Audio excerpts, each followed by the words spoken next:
From the National Press Club in Washington, this is Rewind.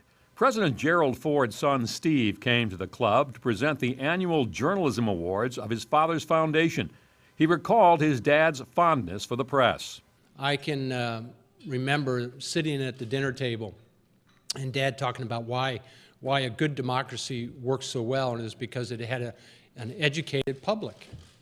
And the press played such a role in educating the citizens of a country to make that democracy work. Stephen Ford presented the award for outstanding White House reporting to Stephen Thoma of McClatchy Newspapers. What we see, I think, today is the White House increasingly is trying to bypass us using all the new technology at their disposal, digital media, their own video, their own photographers, try to tell their story directly to the people and bypass the press. At the same time, the technology is changing what we do. We see these very short bursts of information, tweets, a few characters, just quick internet hits.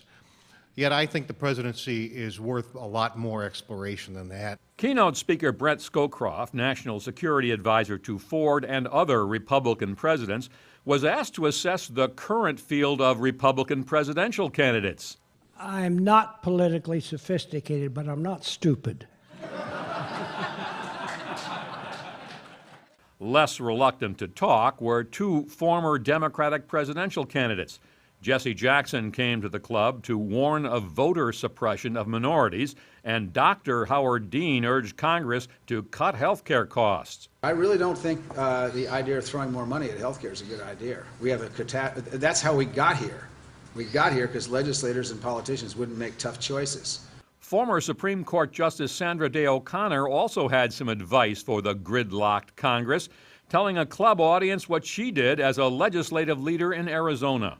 I'd get everybody together and cook Mexican food, and we'd sit around outside and eat Mexican food and drink beer and make friends with each other. That worked. CNN journalist Anderson Cooper got personal at a club gathering, talking about how he broke into television news by going off on his own to cover wars.